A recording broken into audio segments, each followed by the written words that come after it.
And take it away, Pickle Chips. Good evening.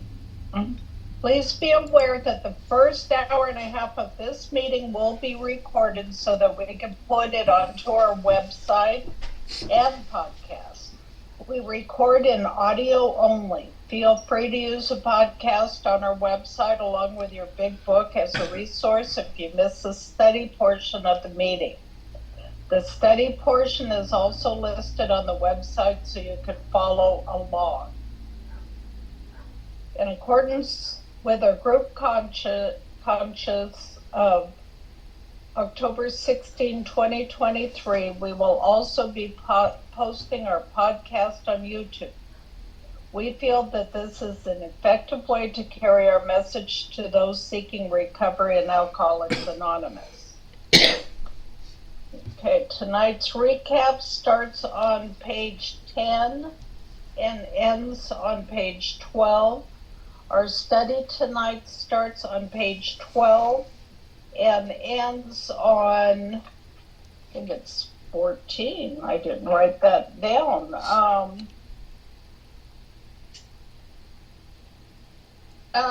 Ends on, I don't know. Page 14. Let me get the, okay, I was right. Okay. Okay, ends on page 14. Are there any announcements? Hi, family. My name is Jamie. Very grateful recovered alcoholic. Good to have all of you with us tonight. And that information for the pages tonight will be reposted in the chat again, because all of those of you coming in now can't see it. And Area 64 Tennessee State Convention will be the 24th through the 26th of October. If you happen to be in the area in Tennessee, let me know. I will give you details. And that's all we have for now. And let's go with this. Hi, family. My name's Jamie. Very grateful recovered alcoholic, and welcome to the Lewisburg Primary Purpose Big Book Study Group. To prepare for our Big Book study, let's get focused by having a 3-minute moment of meditation followed by our family's fog light prayer. And there is one more announcement. I would like to thank Terry for her service in this rotation. Tonight will be her last night, and next week Lisa will be coming into rotation. So Terry, you've done a great job, and thank you so much for your service. So thanks for the opportunity. I learned a lot. That's good. And now it's your turn. And I'm a recovered alcoholic. My name is Terry, aka Pickle Chips. Thanks for joining us tonight. We're going to start the meditation in a minute, so please take a moment to get situated. Please be aware of background noises when you are unmuted and sharing as to not distract others or possibly yourself. We suggest we all observe proper Zoom etiquette. If you wouldn't do it in a live meeting, please don't do it here. And a friendly reminder that absence of profanity offends no one. Please keep yourself muted during someone else's share, and we will call on you in the order that hands are raised. From the foreword to the first edition of Alcoholics Anonymous, we of Alcoholics Anonymous are many thousands of men and women who have recovered from a seemingly hopeless state of mind and body. To show other alcoholics precisely how we have recovered is the main purpose of this book and of this group. For the meditation, some suggestions are: focus on your breath and posture, breathe in God, and breathe out self. Take this time to reconnect with God, let the craziness of the day drift away, and ask God to help you focus on the study. And let's bring those cute little monks in to do what the monks do so well, and enjoy your time with God, folks.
And on your screen in front of you is our family's fog light prayer, so if you'd like to join us, please do so. Fog light prayer.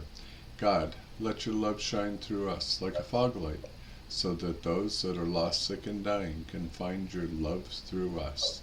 Amen. Okay, let's have our secretary's report. Take it away, Lisa. Hi, everybody. My name is Lisa, and I'm your recovered alcoholic secretary. I've asked Jim F. to read the recovered statement. We read this notice to explain why many people in this group identify as recovered rather than recovering, and what it exactly means to be a recovered alcoholic. Take it away, Jim. Thank you, Jim F. Recovered. We are not cured of alcoholism. Recovered but not cured? That presents a conflict to some alcoholics. If we were cured, we would be able to drink responsibly. No, we are not cured. The allergic reaction to alcohol will remain with us for a lifetime, but we have been restored to sanity. That was the problem. The main problem with the alcoholic centers in his mind rather than in his body. Page 23. We are now sane where alcohol is concerned. Consequently, we have recovered. Thank you, Jim. Thank you for joining us tonight. We meet every Tuesday starting at 5:30 p.m. Central Time with the Gerbil Fellowship Cage, where we chatter for an hour before the start of the meeting. Feel free to bring side dishes to share with the buzzards. Our Big Book study starts promptly at 6:30 p.m. Central Time, and we ask that you be courteous and ready to begin at the sound of the foghorn. We take our Big Book study seriously. Because of this, chat will be disabled during the study.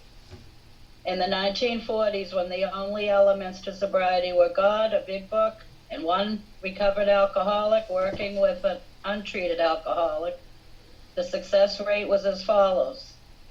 From the foreword to the second edition of Alcoholics Anonymous, page XX, of alcoholics who came to AA and really tried, 50% got sober at once and remained that way.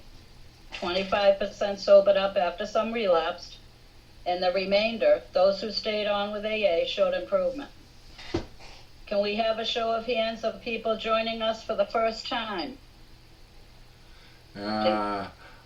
So we got John joining us. We got Kurt joining us, and I believe that might be my little brother Scott there in the background. Welcome, everybody. Welcome. Welcome. Glad to have you. And then the recovered alcoholics. These are your potential sponsors. Is anyone celebrating a milestone this week? My name's Alyssa. I'm a recovered alcoholic. I missed last week, but I had 4 years on the 18th. Yeah. Yay, Alyssa. Congratulations, Pinky. And I think Trish is working on something for you. Am I? I Definite. Whoa, that's a Yay. nice one. It's the moon. It's perfect. I love it. Thank you guys. Beautiful. Thank you for being a part of my sobriety for the last, well, 5 years and some hang-ups, but 4 years consistently. Love you guys. I love you, and thanks for being part of our sobriety, our recovery. Yes. Proud of you, girl. Hi, my name is Linda, and on the 25th of this month, I made 37 years. One day at a time. Woo! 37 years. Yep. Whoa! Congratulations. Yay, thank you.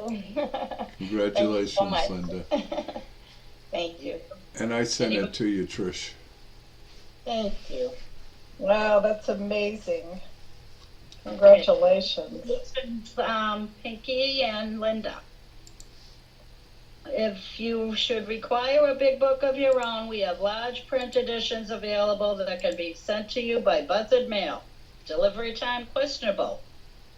Please remember to practice our 7th tradition by donating to the group address, Venmo, or PayPal posted in the chat and on the screen. Our suggestion is to purchase a big book and take an untreated alcoholic through the program of recovery.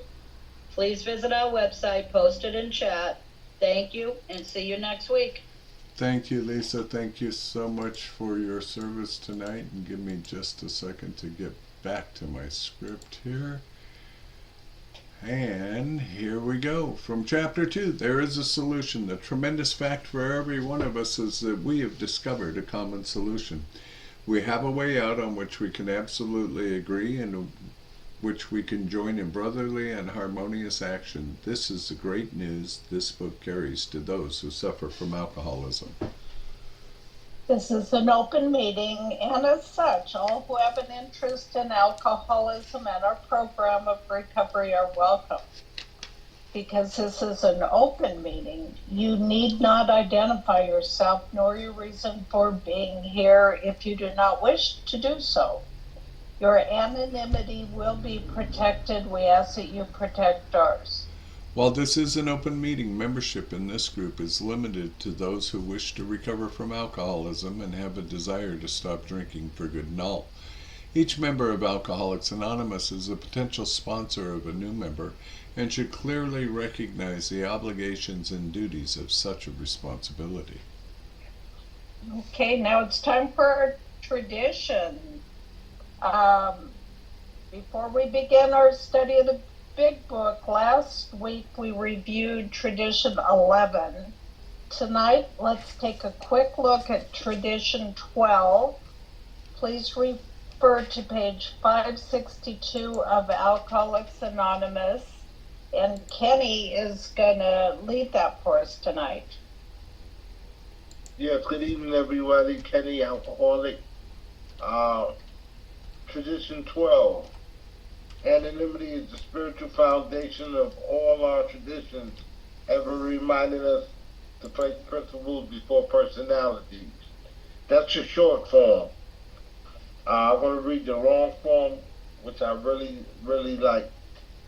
And finally, we of Alcoholics Anonymous believe that the principles of anonymity has immense spiritual significance. It reminds us that we are to place principles before personality, that we are to actually practice a genuine humility. This to the end that our great blessings may never spoil us, that we shall forever live in thankful contemplation of Him who presides over us all. And I really like the idea of putting God first instead of my ego, knowing that it's by His grace that I'm sober. This tradition first came to pass because the AAs was scared about, letting everybody know that they was in Alcoholic Anonymous because it was young. Then as AA grew and people started accepting that AA what was a great thing. People people wanted to be the AA speakers and to the public and things like that. But we found out that we couldn't have our members going before the press, the radio, films, or television, and speaking that they were the AA authorities. Suppose they got drunk, you know. People would say, wow, yeah, AA, look at that. And suppose they wanted to use AA to promote another cause or something like that, that would cause us irreparable harm. So we decided that 100% anonymity at the level of press, radio, and films, and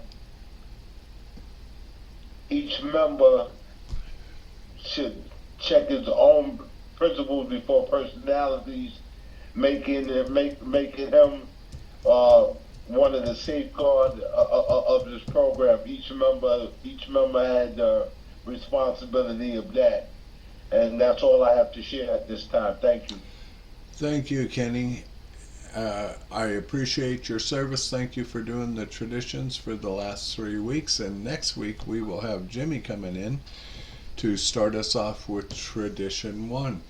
And now it's time for our weekly segment of That Ain't in the Book.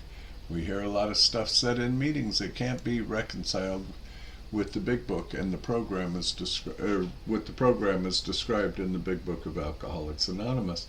One of those things we often hear is there are no musts in the program, and I don't remember who's going to do that tonight. Nancy is, and Nancy, what was put up in chat is different than what we had originally said, so I don't know, read something about there are a must in the book. How's that?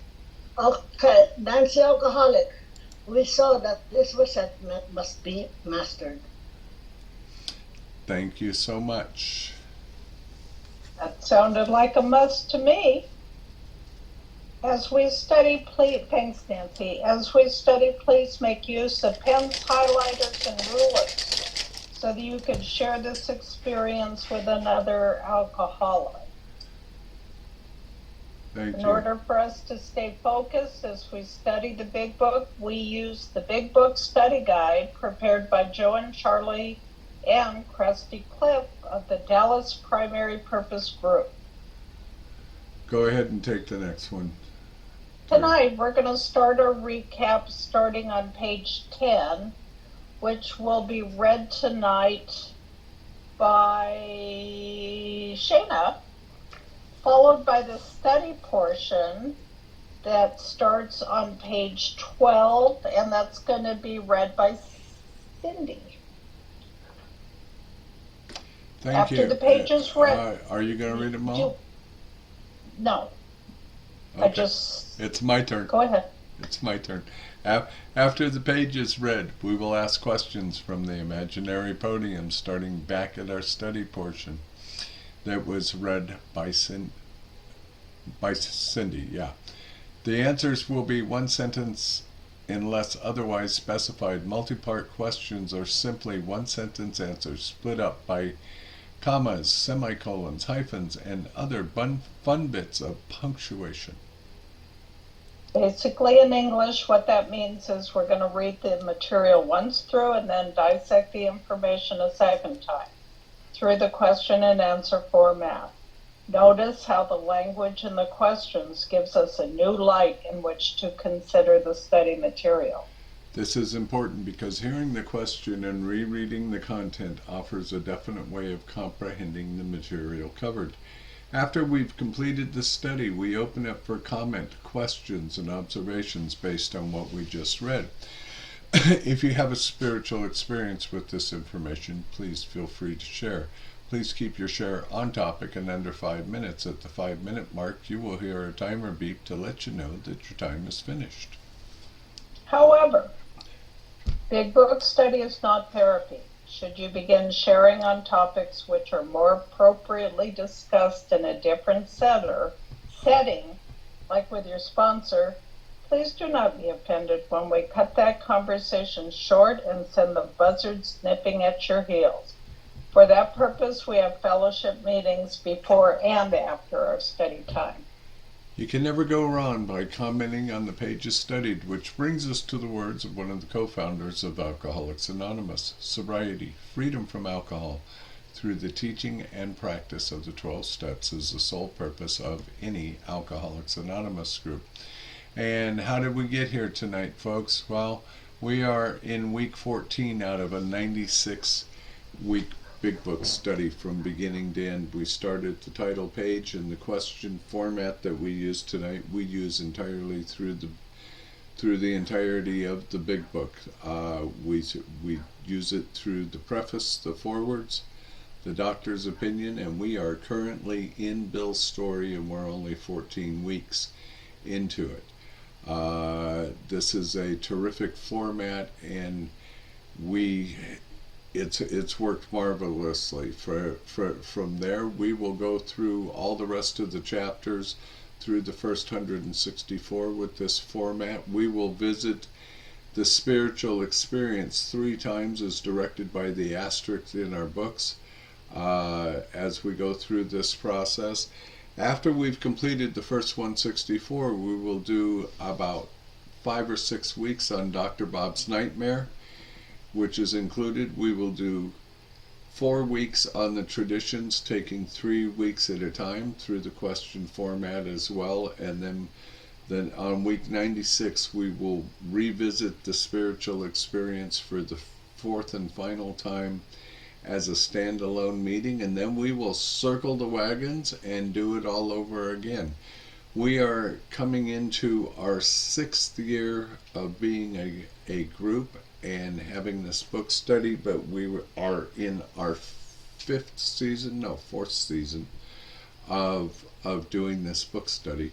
Why do those numbers not jive? Because it's a 1.5 year long study. So I hope you will enjoy the journey and come back often, and welcome to all of those of you who are new to us, and I hope you will enjoy the journey and come back.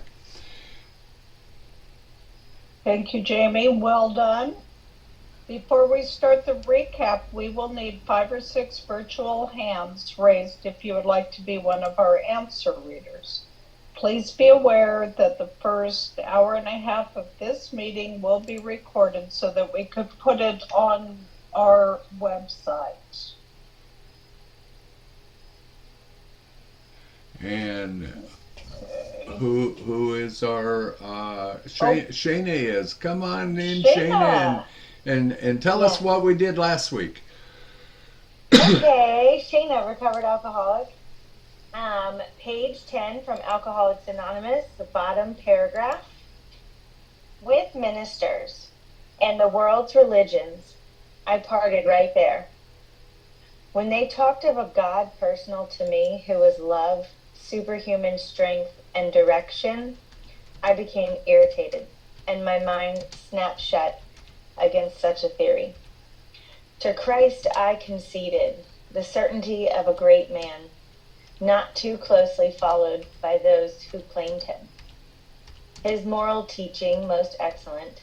For myself, I had adopted those parts which seemed convenient and not too difficult. The rest I disregarded. The wars which had been fought, the burnings and chicanery, thank you, that religious dispute had facilitated, made me sick. I honestly doubted whether, on balance, the religions of mankind had done any good. Judging from what I had seen in Europe and since, the power of God in human affairs was negligible. The brotherhood of man a grim jest. If there was a devil, he seemed the boss universal, and he certainly had me. But my friend sat before me, and he made the point-blank declaration that God had done for him what he could not do for himself. His human will had failed. Doctors had pronounced him incurable. Society was about to lock him up. Like myself, he had admitted complete defeat. Then he had, in effect, been raised from the dead, suddenly taken from the scrap heap to a level of life better than the best he had ever known. Had this power originated in him? Obviously it had not. There had been no more power in him than there was in me at that minute. And this was none at all. That floored me. It began to look as though religious people were right after all. Here was something at work in a human heart which had done the impossible. My ideas about miracles were drastically revised right then. Never mind the musty past. Here sat a miracle directly across the kitchen table. He shouted great things. I saw that my friend was much more than inwardly reorganized. He was on a different footing. His roots grasped a new soil. Despite the living example of my friend, there remained in me the vestiges of my old prejudice. The word God still aroused a certain antipathy. When the thought was expressed that there might be a God personal to me, this feeling was intensified. I didn't like the idea. I could go for such conceptions as creative intelligence, universal mind, or spirit of nature, but I resisted the thought of a Cesar of the heavens, however loving. His sway might be. I have since talked with scores of men who felt the same way. My friend suggested what then seemed a novel idea. He said, "Why don't you choose your own conception of God?" That statement hit me hard. It melted the icy intellectual mountain in whose shadow I had lived and shivered many years. I stood in the sunlight at last. It was only a matter of being willing to believe in a power greater than myself. Nothing more was required of me to make my beginning. I saw that growth could start from that point. Upon a foundation of complete willingness, I might build what I saw in my friend. Would I have it? Of course I would. Thus, was I convinced that God is concerned with us humans when we want him enough. At long last I saw, I felt, I believed. Scales of pride and prejudice fell from my eyes. A new world came into view.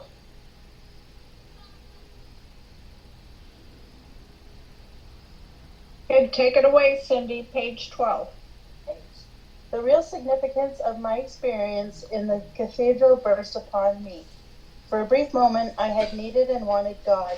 There had been a humble willingness to have him with me, and he came. But soon the sense of his presence had been blotted out by worldly clamors, mostly those within myself, and so it had been ever since. How blind had I been! At the hospital, I was separated from alcohol for the last time. Treatment seemed wise, for I showed signs of delirium tremens. There I humbly offered myself to God, as I then understood him, to do with me as he would. I placed myself unreservedly under his care and direction. I admitted for the first time that of myself I was nothing, that without him I was lost. I ruthlessly faced my sins and became willing to have my new-found friend take them away, root and branch. I have not had a drink since. My schoolmate visited me, and I finally acquainted him with my problems and deficiencies. We made a list of people I had hurt or toward whom I had felt resentment. I expressed my entire willingness to approach these individuals, admitting my wrong. Never was I to be critical of them. I was to right all such matters to the utmost of my ability. I was to test my thinking by the new God consciousness within. Common sense would thus become uncommon sense. I was to sit quietly when in doubt, asking only for the direction and strength to meet my problems as He would have me. Never was I to pray for myself except as my requests bore on my usefulness to others. Then only might I expect to receive, but that would be in great measure. My friend promised when these things were done, I would enter upon a new relationship with my Creator, that I would have the elements of a way of living, which answered all my problems. Belief in the power of God, plus enough willingness, honesty, and humility to establish and maintain the new order of things were the essential requirements. Simple but not easy. A price had to be paid. It meant destruction of self-centeredness. I must turn in all things to the Father of Light who presides over us all. These were revolutionary and drastic proposals, but the moment I fully accepted them, the effect was electric. There was a sense of victory, followed by such a peace and serenity as I had never known. There was utter confidence. I felt lifted up, as though the great clean wind of a mountaintop blew through and through. God comes to the most men gradually, but His impact on me was sudden and profound. For a moment I was alarmed and called my friend, the doctor, to ask if I were still sane. He listened and wondered as I talked. Finally he shook his head, saying, "Something has happened to you. I don't understand. But you had better hang on to it. Anything is better than the way you were." The good doctor now sees many men who have such experiences. He knows that they are real. Thank you, Cindy. And thank you, Shana. Thank you, guys. Okay. For our answer readers, please speak clearly into your microphones. We will ask the questions from our script by Joe and Charlie and Krusty Clint. The answers to the questions will be sentence by sentence, coming directly out of this week's study, beginning with the first sentence and ending with the last one. Okay, let me get back to the page. I do have 5 readers. Thank you very, very much. Kenny, Jim F., Nancy, William, and Linda. Wait, William switched place. Well, I have it written down. How'd you switch places, William? Okay, we are going to start on page 12 with Kenny. What did Bill then realize about the doggerel on the old tombstone at Winchester Cathedral? The real significance of my experience in the cathedral burst upon me. Okay, thank you. Jim F., for a brief moment, Bill had needed and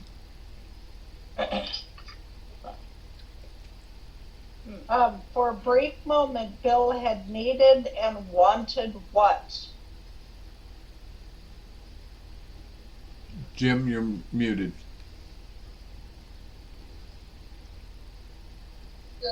Yeah, you're still muted.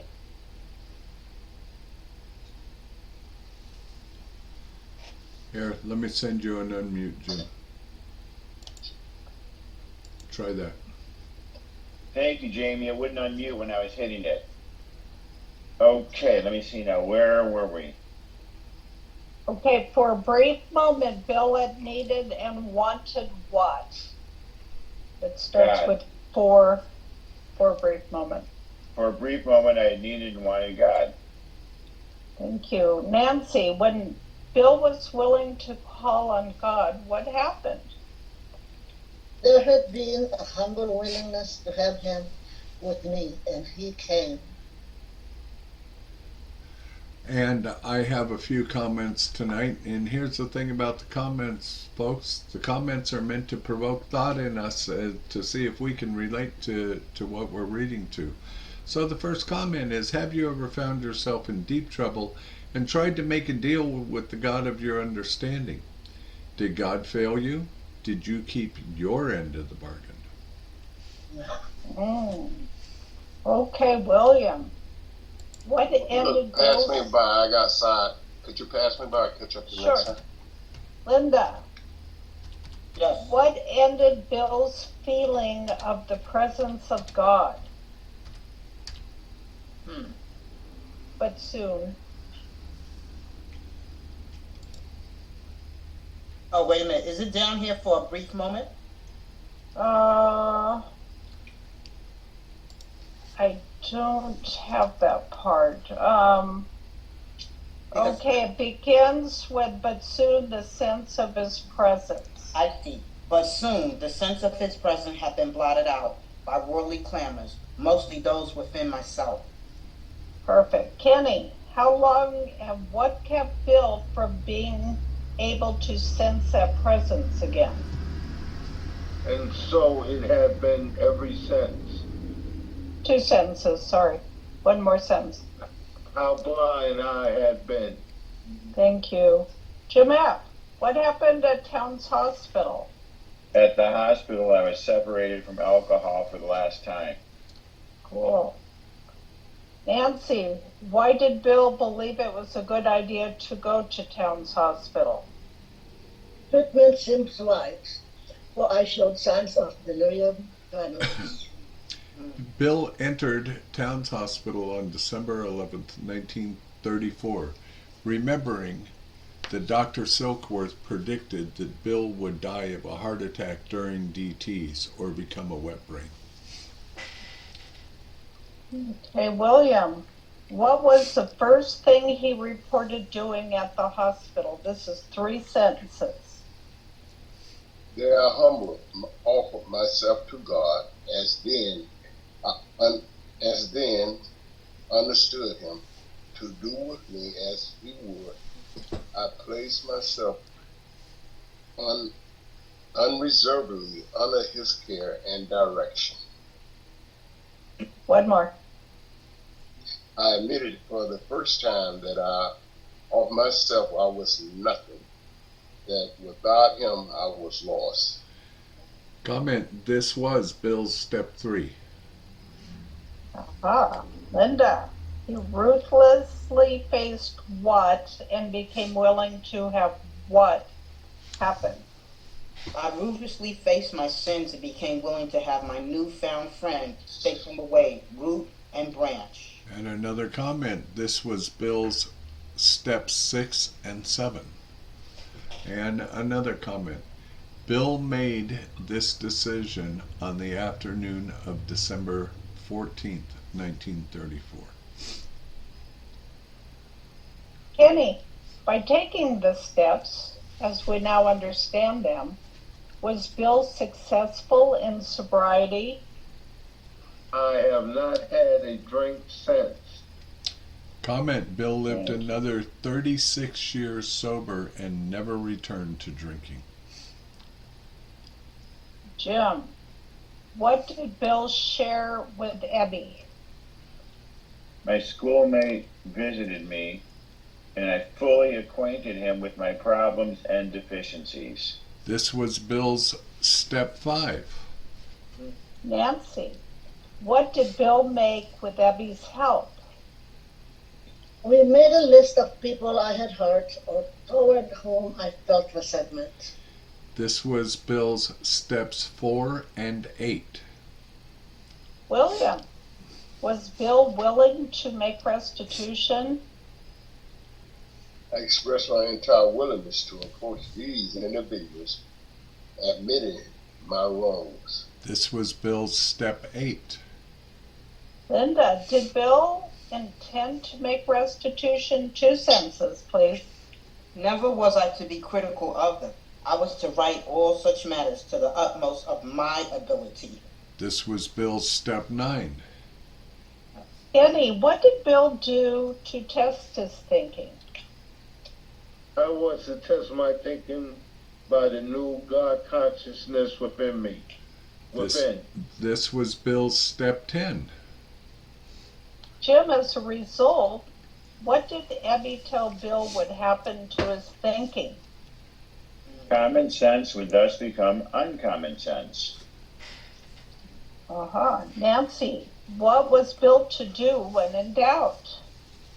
I was to sit quietly when in doubt, asking only for directions and strength to meet any problems as he would have me. This was Bill's step 11. Okay, William, this is a 2-part. A, how often did Abby tell Bill he could pray for himself? And B, is there an exception to the never? Never was I to pray for myself, except as my request bore on my usefulness to others. And only. No, that's it. Thank you. Linda. Yes. Did Abby tell Bill that prayer and meditation could be practical and productive? 2 sentences. Then only might I expect to receive, but that would be in a great measure.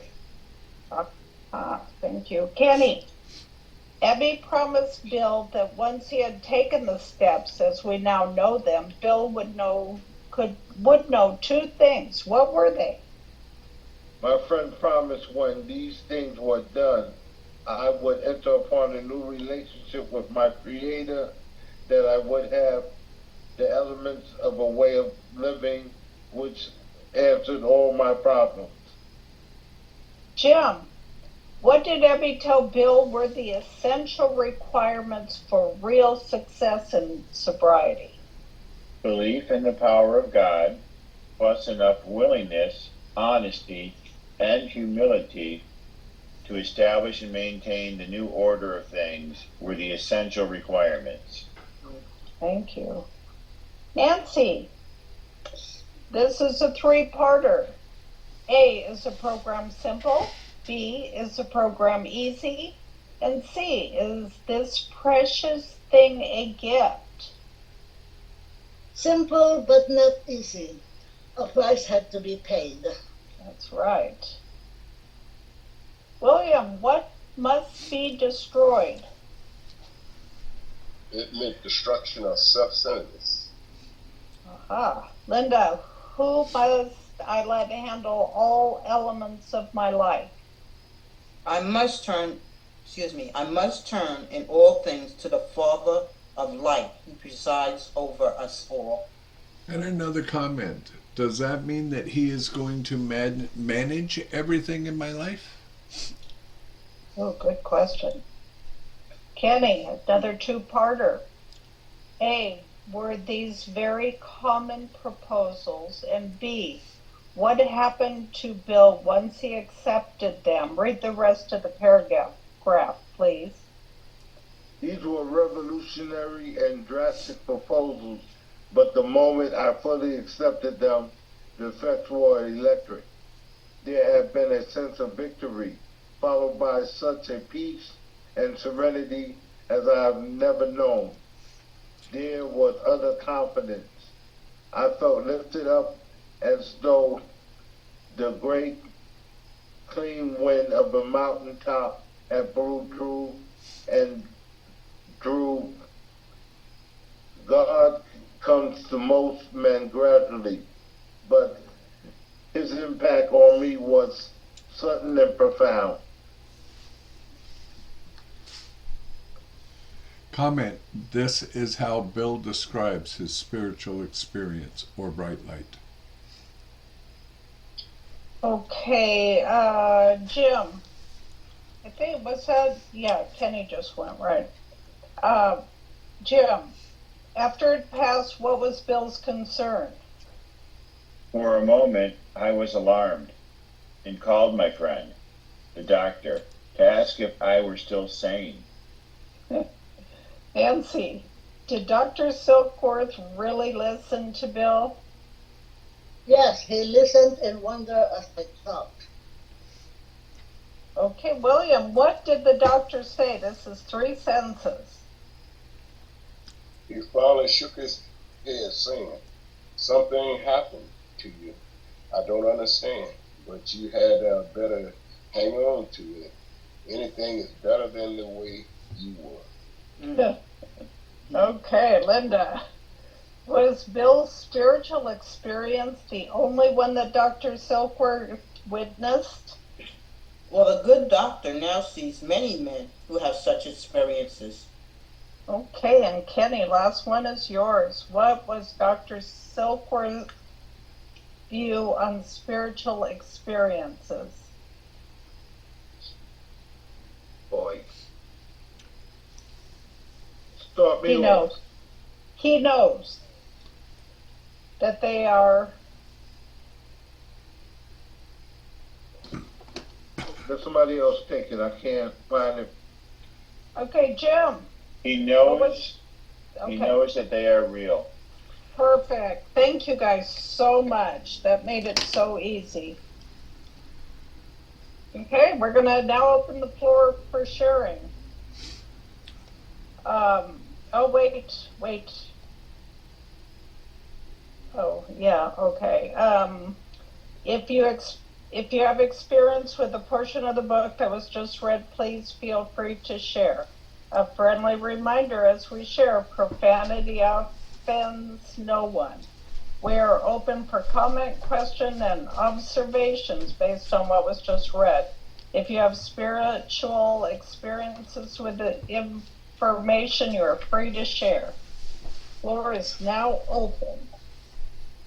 And if your hands are still raised from the reading, put your hands down, please. Jamie, are you calling on people or am I? You are. Yeah. Okay.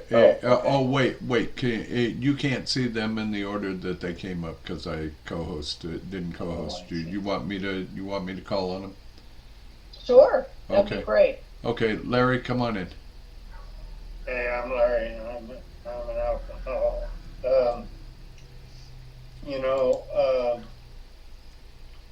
I look at this, and I think this whole experience happened for the reason that we have this program. Bill's experience was an amazing example of significant grace that we're reading about here. We're looking at, such a quick example of Bill doing the steps, even before he wrote down the steps, because, it's just a kind of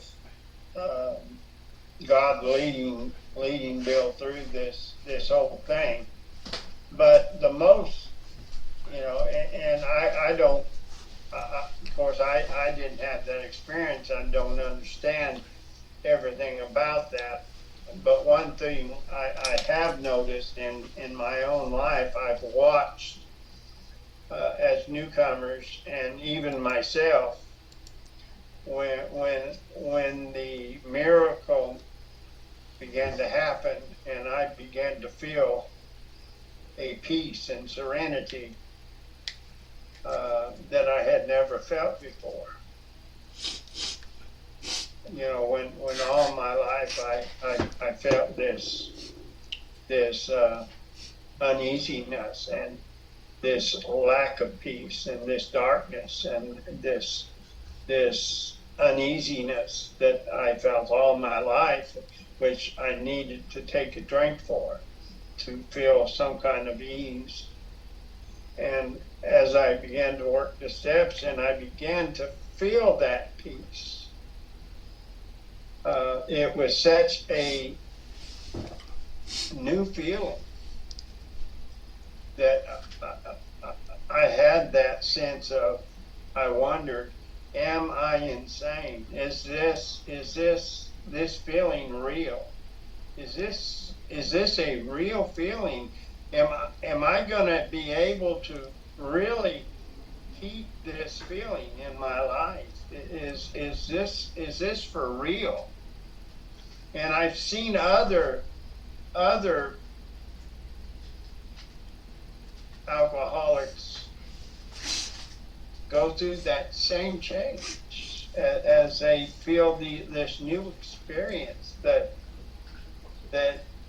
they go through as the miracle happens to them too. And that's all I've got tonight. Thanks, Larry. Linda, come on in. Welcome. So my name is Linda. I'm an alcoholic, and I just wanted to say it definitely had to be God getting me sober. It was not me. You know, he used people in the rooms. He used a lot of, you know, people, places, and things to get me sober. And to keep me sober, my God is still working in my life. And one lady was saying, she said, you know, she said she heard a man say, it's easier to stay sober than it is to get sober. You know, and she shared, and when she shared about what he said, she said, I know it for a fact because I'm a relapser. She said, so staying sober, she said, it's easy. She said, but just getting sober, she said, because once you relapse, she said, it's going to be hard to come back and to stay here.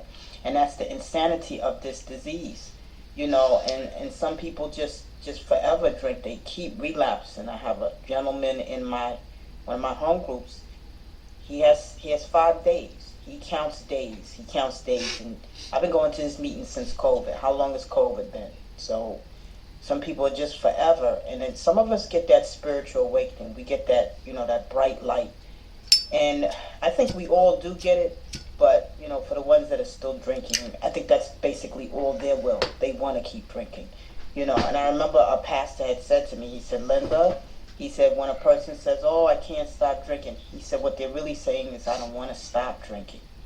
You know, and then he started talking about, as you stop drinking, things will open up. And he told me, this was a pastor, and he read the 12 and 12. He wasn't an alcoholic, but he did utilize the 12 and 12. And see, this is how powerful this program is. They got people that are not even in the rooms practicing these principles in their life. And he shared about, you know, the closeness of God and trusting in God, that God can and will keep you sober. So when you go through the rough things, and I was going through something really rough, and he told me, he said, you know, he said, you got to trust in your God, and you got to hold on to your God. You know, it's like, don't throw that gift of sobriety away that God gave you. He said, you're going to go through stuff all day long, 24/7. All your life. He said, you may have periods of peace and this and that.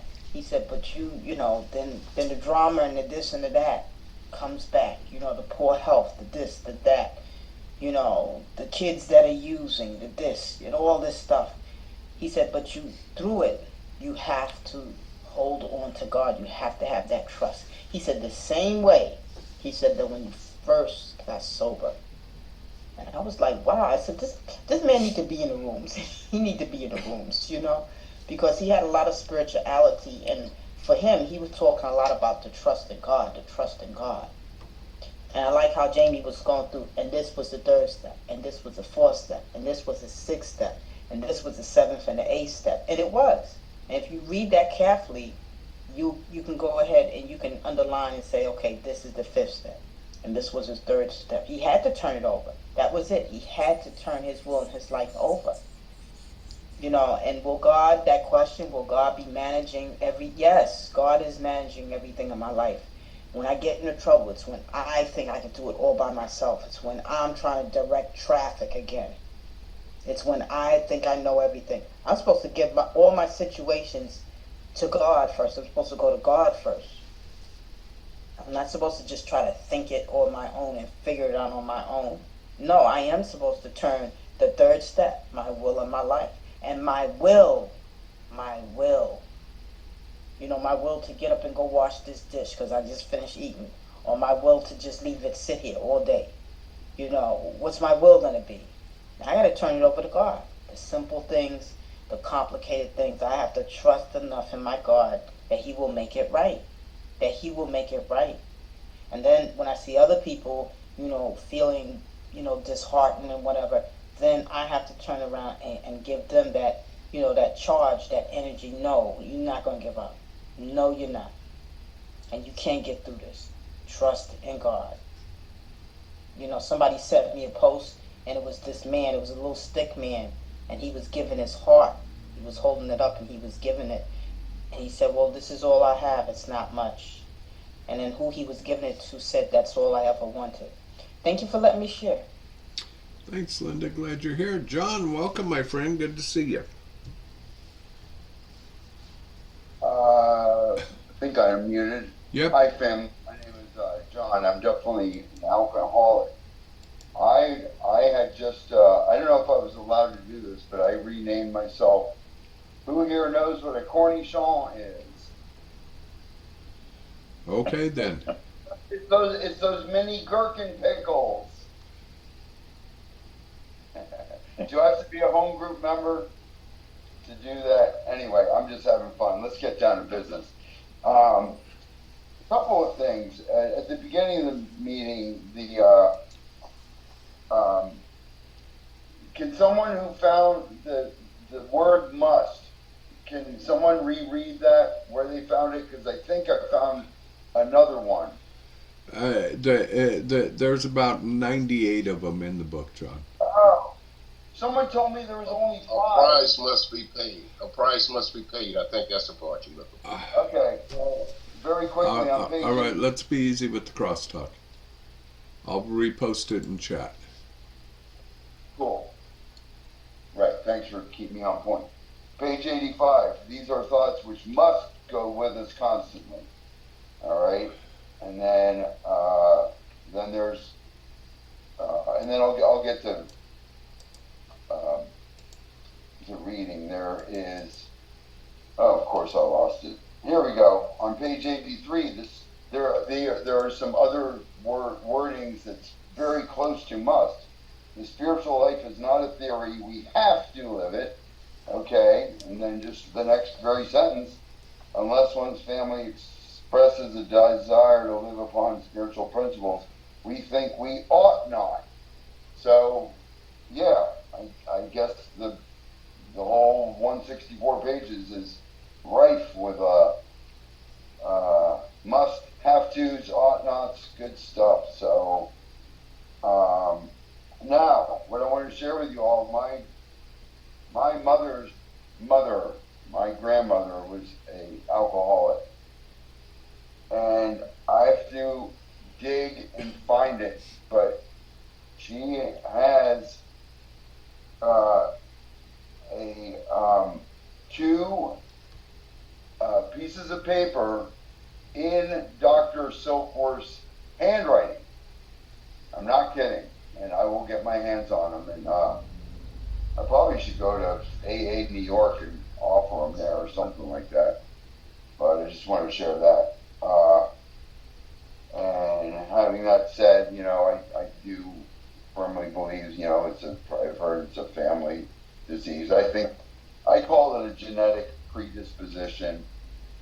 I had once that switch was on, I had no off switch. I had the physical allergy coupled with the mental obsession. I died in the war alcoholic, but so yeah, I'm sold on this group. This is fantastic. I was actually, well, Jamie was saying, so on page 13, I write, oh yeah, step 4, oh, step 5, step 8, step 9, step 10, step 11, it's all right here. Really cool. But what I identified most was in the middle of page 12. Okay, so I'll lead up to it. My friend suggested what then seemed a novel idea. He said, why don't you choose your own conception of God? That statement hit me hard. It melted the icy intellectual mountain in whose shadow I Me too. I lived and shivered many years. I stood in the sunlight at last. I'm having, I'm not an overnighter. I don't count days. I can't say that this time it's different, but fundamentally I do feel different. I'm having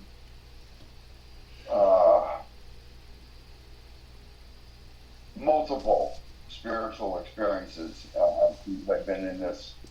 You can't see it, but I'm in a rehab. I got the dreaded MRSA bacteria, folks. You don't want it. And I have a 10-year-old knee replacement. It attacked it, and the whole thing had to be replaced.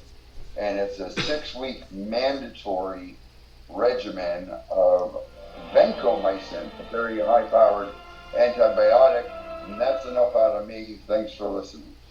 Thanks, John. Glad you're here. Jim, come on in. Hey, good evening, fellow travelers. Jim F., recovered alcoholic. What a beautiful reading. Touched my heart.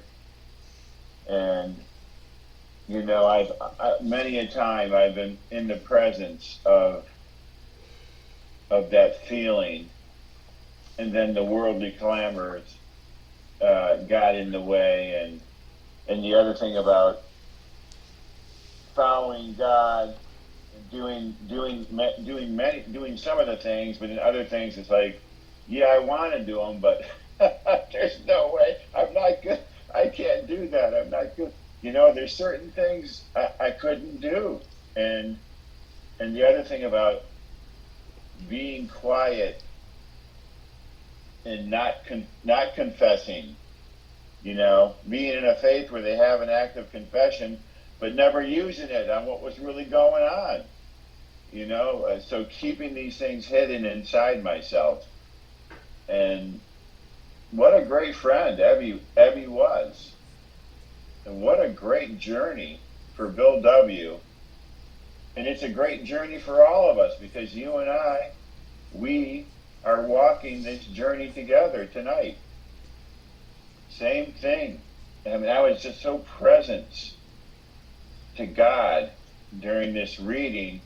And I've read these pages many a time. But when I'm reading it with you guys, and then the question and answer period, I find it so powerful, because it brings the book alive to me, especially like when I'm answering the questions or other people are answering the questions. It presents it in a whole new light. And I want to walk this spiritual life, because that's all there really is to do. I look back on the way I lived my life, and I made a lot of bad decisions because I didn't consult with a power greater than myself. That I was, running the show.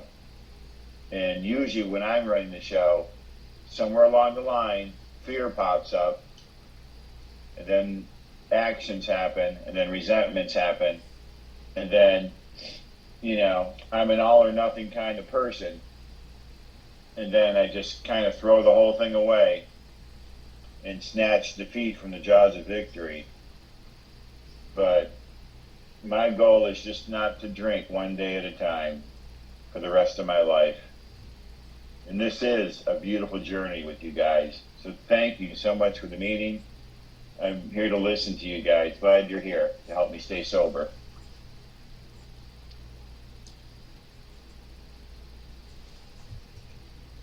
Thank you, Jim. William, come on in, brother. My name is William, and I'm alcoholic, and I thank God for Bill. Whenever I look at and read this and the profound impact that it had on him, and I think about Jesus Christ, coming down to save people and stuff. But he was sent to save me, one drunk, and save a lot of other drunks too, And that's how I see it, because as he said that it had a profound effect on him, and when he looked at Ebby, he said, could he have what Ebby had? And that's what I did when I seen in the rooms. I came in the rooms of Alcoholics Anonymous. I had two big red eyes, like a dead car running on a dead battery, man. And I didn't like it, And I saw other people clearing up and all that stuff. And that was that power that kept me coming. But I like how he used these worries to hit on his thing. He said, for a price, I say must, but he said had to be paid. And getting humble, and that key one that he said that I learned, because once you put alcohol down,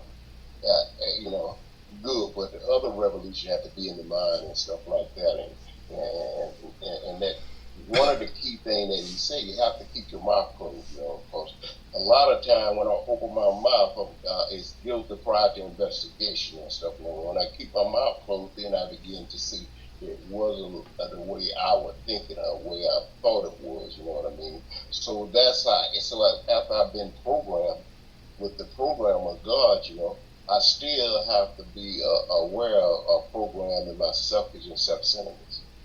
I still have to be aware of that, and that's how I continue to grow. But sometimes, even if I do, if I do come out wrong, I don't drink over it. If it have to be some amends made, I'm sorry, and some being humble, and saying I'm sorry, I didn't mean it, you know what I mean, stuff like that. For me to continue to maintain that peace, I don't have to carry that load around with me for months and years and stuff like that. So I've been programmed, do I do it perfect? I was looking for that question that he answered, that he asked, would he be able to maintain it or something like that. I'll be able to I've been able to maintain it, but I haven't been able to do it perfectly, because it's still growing, after so many 24s, I'm still learning, but getting better, you know what I mean, and finding more peace in my life, and don't have to, and to take that information, and get out of the way and bring what the program is and what y'all think is of God, let that talk for me, because when I stop fighting, God shows up, and I see it today because I've been programmed like that. So I'm grateful that it had the impact on Bill that it did, even though Evie didn't stay sober, but Bill did, you know what I mean? So human, so I try not to beat myself up too much anymore, about practice, the fellowship, the steps in my life. So thank you so much for having me today. Thank you, William. Cindy, come on in. Hey, Cindy, recovered alcoholic. I was going to talk about page 13 as well, and the steps. I didn't realize that all those steps were on that page. I'd like to maybe review that again, possibly on the YouTube channel. And I like how, like, when you're coming in and saying, like, Bill's different, like, experiences. So, like, on page 14, you said, this is how Bill describes his experience, or bright light, when it said there was a sense of victory followed by such a peace and serenity. I wonder how many days or years sober he was before he felt that sense of victory. I don't know. Do you know, Jamie? I'll answer the question in my chair. Okay. Thank you. I guess that's pretty much all I had to say. Yeah. Thanks. Timmy.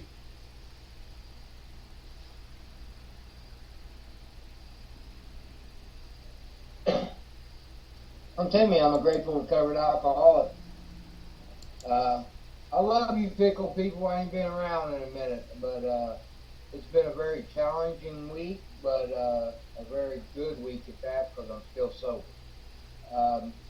Again, never fails that when I don't want to go to a meeting and I go to one, I get exactly what I need at that time. I enjoyed and kind of got a giggle out of it. It said God comes to those, or comes to most men gradually, but his impact on me was sudden and profound. I was about maybe 45 days sober, and the world felt like I couldn't breathe. I was just getting my first job. I remember walking out in the parking lot. I just had finished a 12-hour shift, and I had never cried before. I mean, I literally before this day, I don't ever remember. I grew up in a time where big boys didn't cry. Your dad told you guys don't cry. That was for ladies. And I just don't ever remember crying. But I remember I walked out of that 12-hour shift, and I just started crying. And when I'm talking about crying, I'm talking about sober tears that you just cannot shut it off. I don't care how tough you are. And I really thought something was wrong with me. And it happened for days, not just an hour. I mean, everywhere I went, I was a mess. But it says here, for a moment, I was alarmed and called a friend and a doctor. I actually called a doctor. I called the VA.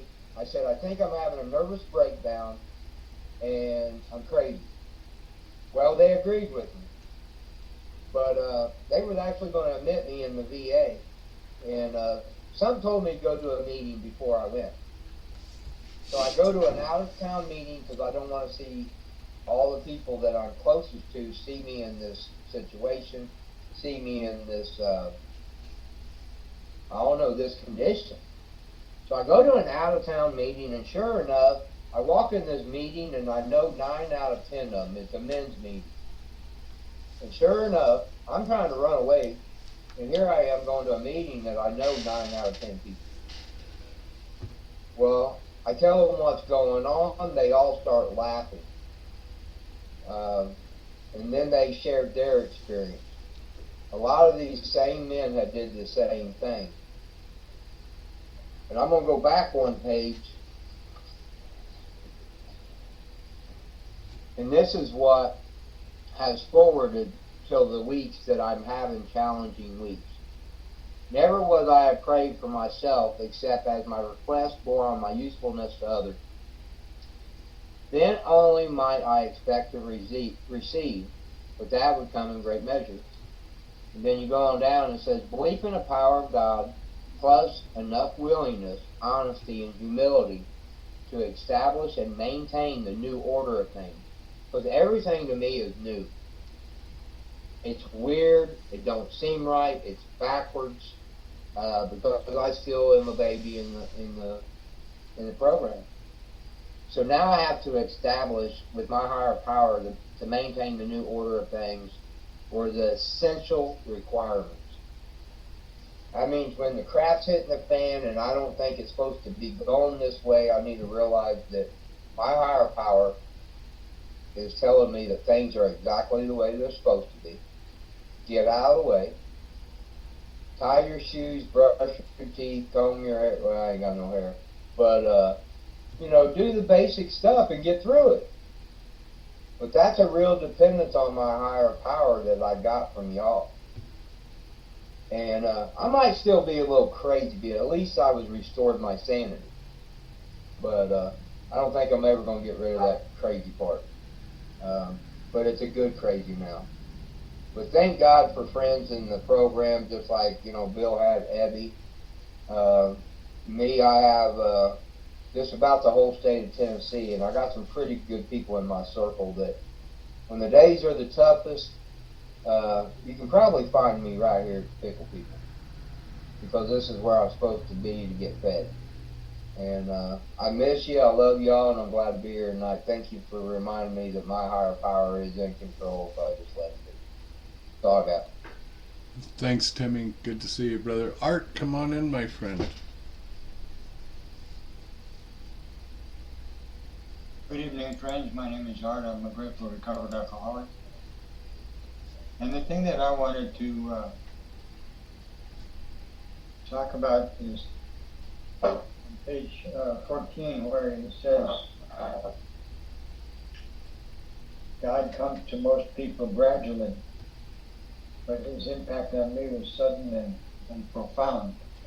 And then Bill, in the spiritual experience, talks about that as well.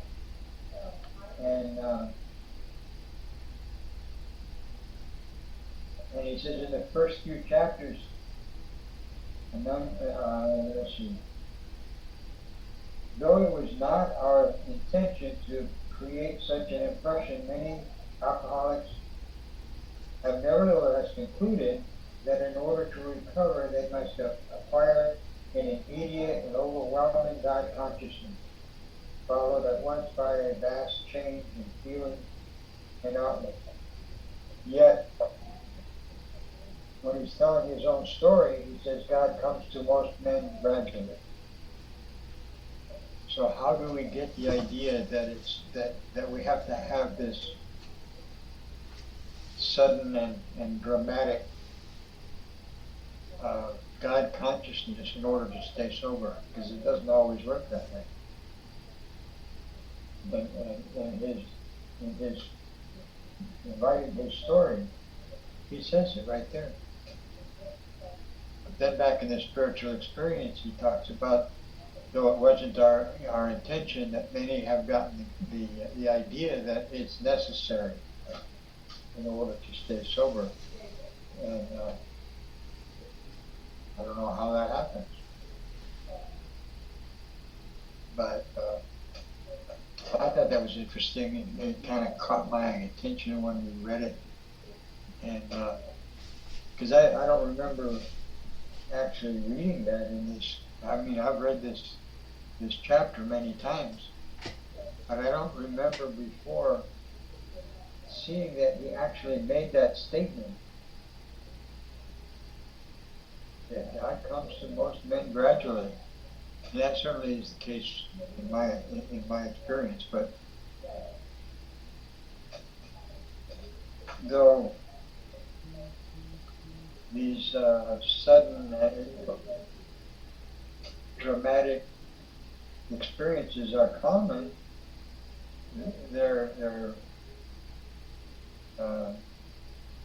not necessary for continued sobriety, so long as we search for this God consciousness that allows a power greater than myself to take over my life. And it doesn't have to happen all at once. It can happen, as it did in my case, gradually over a period of time. And it continues to evolve. You know, I'm not sure that I would have been able to respond to that kind of sudden upheaval that Bill describes in his story. Anyway, that's what I wanted to talk about. Thank you. Thank you, Art. Trish, come on in. Hey everybody, I'm Trish. I'm an alcoholic. And I want to go back to the very beginning of our reading tonight, where Bill recognized that the significance of his experience at the cathedral. And his next line, for a brief moment, I needed and wanted God. There had been a humble willingness to have him with me, and he came. But soon his sense of presence had been blotted out by worldly clamors, mostly those within myself. And there were so many times, before drinking, during drinking, that I knew I needed or wanted something. And I was looking for God. I was looking for some answer. I was looking for some direction. And there were times I saw him. And I knew that's who it was because nothing else could explain some of these things that happened in my life. But then something always happened in life to remove me away from God again. Usually me, my thinking, my actions, or something, somehow the way I reacted to something. But there were always these little glimmers of God is there. God's doing something in my life. God is there. I just have to look for him. And then later on at the end, Ebby telling Bill, the belief in the power of God, plus the honesty and willingness and humility are the essential requirements. Simple, but not easy. A price had to be paid. It meant destruction and self-centeredness. I had to get to a point where I could have complete surrender to my God, to my higher power. Otherwise, I was always going to be playing tug of war. And that's exhausting. And I had to find a way to get that surrender. And the only way I could do that was through the steps. Through steps 1, 2, and 3, and reminding myself, having conversations with others of, there is that God, there is that power out there, and I know I can find him, and I know where to find him. And I also didn't have that bright light experience that Bill had. I've never seen a burning bush. But there are so many little gentle breezes that I had felt in my life. And I knew at the time it was God. I knew God was there. I knew God was acting. And I had to be open to that possibility. And the knowledge and the awareness that it was God. But I could never hang on to it. I could never hold that moment until I came in these rooms and until I found that surrender and the realization that living in my will isn't going to work. Doing what I want isn't going to work. But walking hand in hand with my God. And if I'm not hand in hand, I'm at least usually in close proximity. But as long as I'm following what God wants me to do, where God wants me to be, I'm not living in that tug of war anymore. Thanks.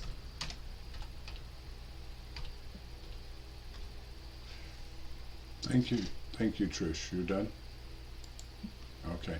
Hi, family. My name is Jamie. Very grateful, recovered alcoholic. And I'm going to go to Cindy's question first.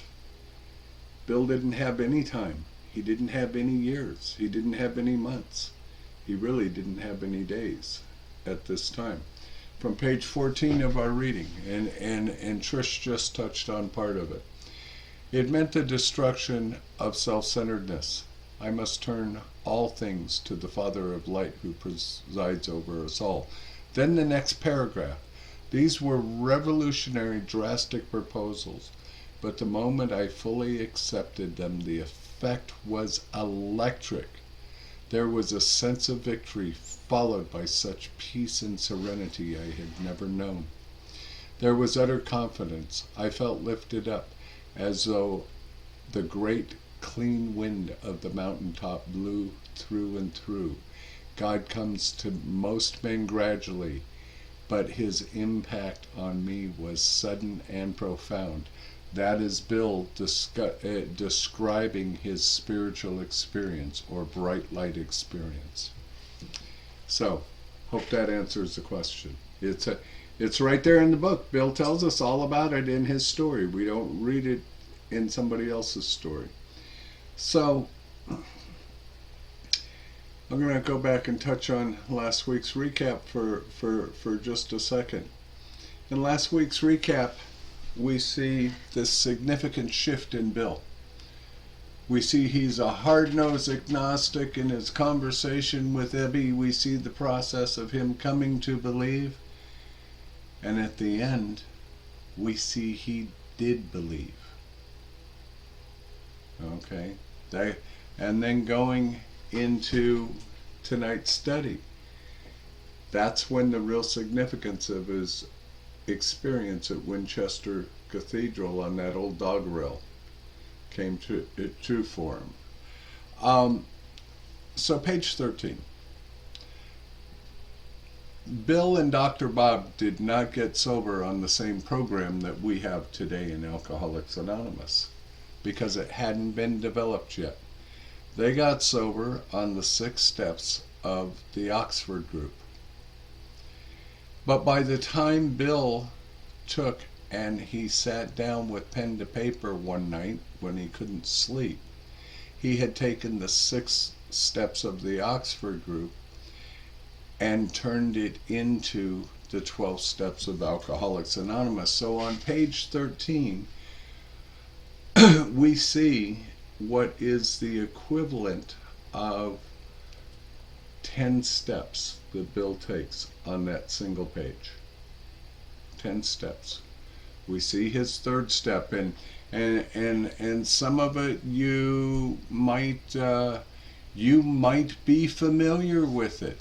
If you look at page 63, I'll give you a second to turn to that, and you look at the third step prayer, you will see the foundation of our third step prayer in Bill's words here. There, I humbly offered myself to God as I then understood God, to do with me as He would. I placed myself unreservedly under His care and direction. I admitted for the first time that of myself I was nothing, that without Him I was lost. So that is foundational to what our third step prayer is today. So I have a question for everybody who's smarter than me, because all of you are smarter than me. Several of you are college educated and have been sober longer than I am, and so on. We see Bill take these steps in the matter of a few days. We are here not because of the meetings that Bill attended, but because of the steps he took. So it shows me, and the way that Bill worked with Dr. Bob and the way that they worked with AA number 3 and number 4 in the first 100, they took the steps quickly but thoroughly. So where did we get this ludicrous idea? Yes, I used the word ludicrous. I'm gonna keep you on step 1 for a year. That's bad sponsorship. And I'm calling it the way I see it. Where did we get the idea when somebody wants to take a step that we get to hold them back and say, no, you're not ready to take that step? Who the hell do we think we are? That's bad sponsorship. Maybe we do a review before they move on to a step, to have the understanding that they have completely taken the step before, so that they don't struggle with it. Maybe one of the reasons that our success rates are so bad in Alcoholics Anonymous is because of bad sponsorship. How about we do it the way they did it, and we might get the results that they got? It's a pretty simple concept. You know,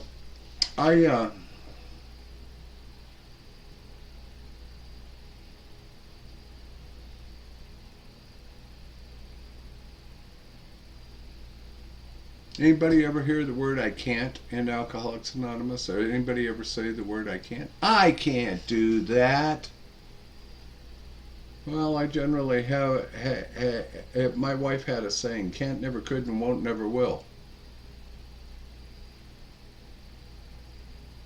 And if I say I can't, I'm absolutely just incapable, because I've talked myself out of it. I'm not even going to give myself a break and try. And if I say I won't, it means that I'm suffering from such contempt prior to investigation that I absolutely refuse to let my pride and ego be smashed.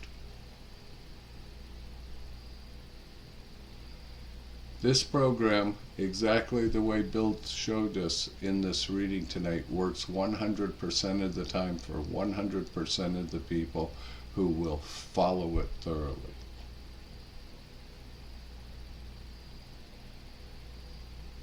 Is it really the program we're fighting?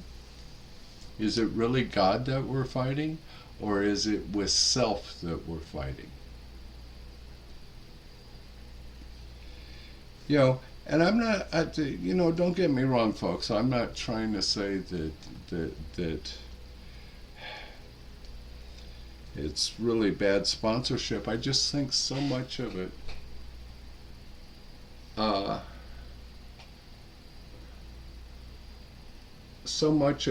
is just so often misguided and misdirected. There is no place in the book where it tells me as a sponsor, I got to tell you, you gotta anything. But lots of sponsors tell their sponsees, you gotta.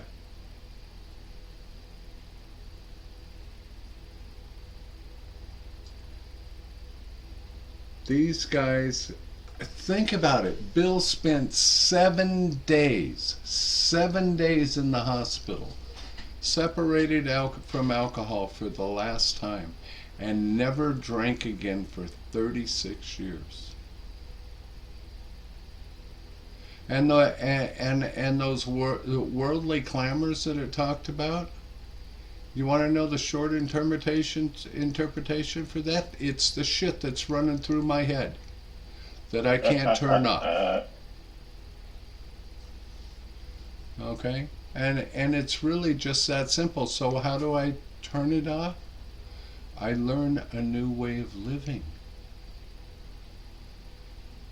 I have to unlearn old behaviors and open my heart and mind to new ideas and new behaviors, and that is simply all that Bill did. Do any of us think, after reading Bill's story and the things that he went through, do any of us really believe that we were a worse alcoholic than Bill? We don't really know, do we?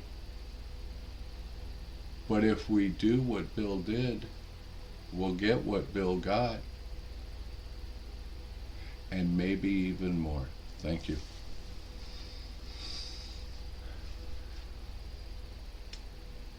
Ready for me to close it out, Terry? Yeah, Okay. absolutely. Okay, I will do. And no more hands up though, right? Nope, no more hands. So. Okay.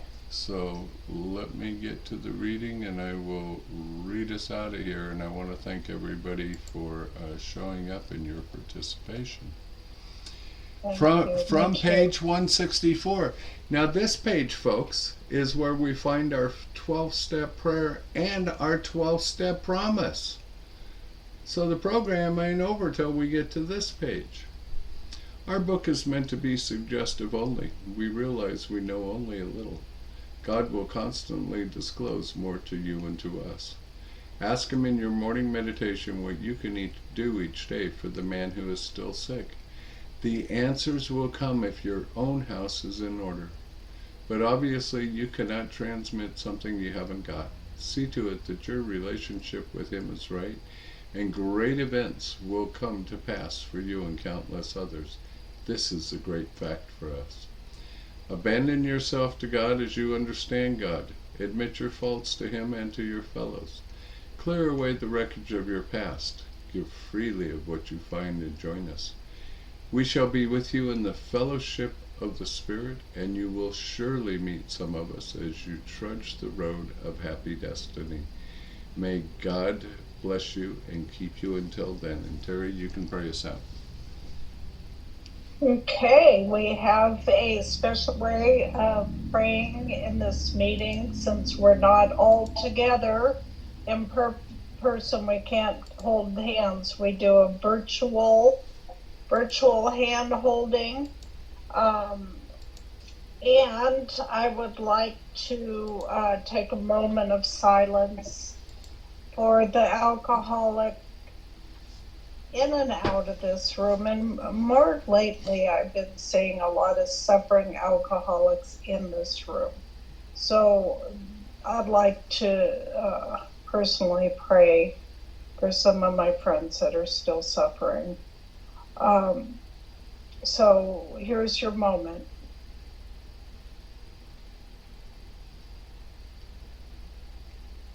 Okay, will you join me in the Lord's Prayer, please? Our Father, who art in heaven, hallowed be thy name. Thy kingdom come, thy will be Thy done, will be on done earth as on it is in earth heaven. as it is in heaven. Give us this day Give our us this daily day bread, and forgive our us our daily bread, trespasses, as and we forgive us forgive our those who trespasses, our trespass against us. trespasses. as we And forgive those who Who trespass trespass against us. but And deliver us lead from us evil. not into temptation, but deliver us from evil. For thine is the kingdom, and the power, and the glory, forever and ever. Amen. Amen. Amen. Thanks, everybody. It's good to see you. Good night. Good night, Hey, everybody. good to see you, Hope to see Larry. you Tuesday. Dig to have, man. Hey,